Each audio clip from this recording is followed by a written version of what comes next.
Pastor Mark here. Get to spend a pastoral moment with you, if you will. Just these small little interactions, and I really have grown to enjoy these. I wanted to talk to you about what Pastor Lynn spoke on last week. This last Sunday, she brought a word, and part of that word was this idea of where our treasure is, there our heart will be also. And that is both a promise and kind of a challenge. It's kind of like a, hey, check and see where your heart is, because wherever your heart is, whatever you're loving, that's where you're going. That's where your treasure is. But it's also this promise in that if you change the location of your treasure, if you can put it where you want it, and your heart will certainly follow there. And I want to tell you, I've had a lot of interaction with people throughout my ministry or throughout my life, but especially in the last several months, where I've had this same phrase repeated to me. And it's almost this thing of, I love them, but I can't stand them. I love them, but I can't do them right now. I can't be around them, or I can't tolerate that, or that kind of mentality. And it comes from this place where we've seen some things work division in our relationships, in our lives, and in our friendships, if you will. To such a point, we agree on different things and we disagree on different things, to such a point that it starts to create a rift, and it starts to challenge us and bring about some kind of division in us. And so we love them, I love them, but we're not on the same page right now, and we're not agreeing with each other, and I can't even just be around them. I can't tolerate them. And let me just repeat to you, where your treasure is, there your heart will be also. When Judas went to the Pharisees and he said, hey, I think I can fix this Jesus issue for you. I can tell you where he's going to be and you can arrest him. They paid him 30 pieces of silver. Now, I have 30 pieces of silver here, 10, 20, 30. Now, these are half dollars. Judas, his probably was a little bigger. Maybe his 30 pieces were more like this than this, like an ounce or whatever. These are probably half an ounce, but these 30 pieces of silver here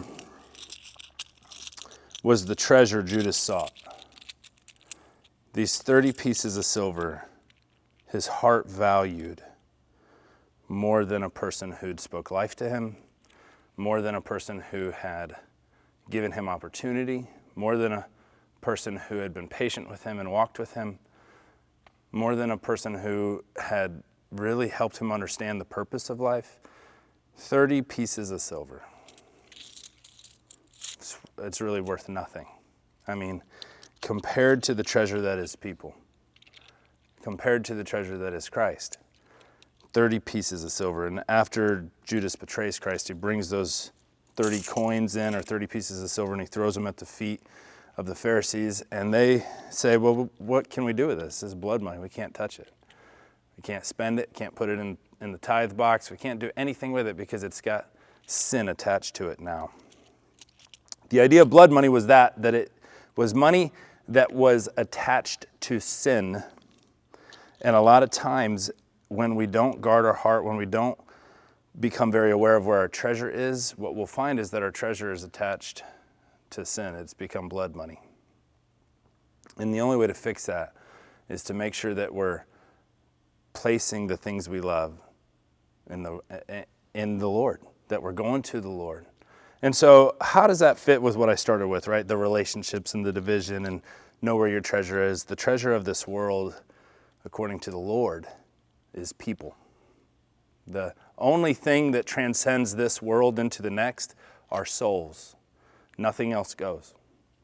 And so the treasure of this world is people, according to God. And for us, it has to be the same way.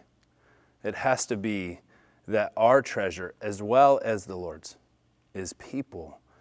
And I don't want there to be any kind of division or distraction or brokenness because of the increasing division in our world, the increasing polarization of our world.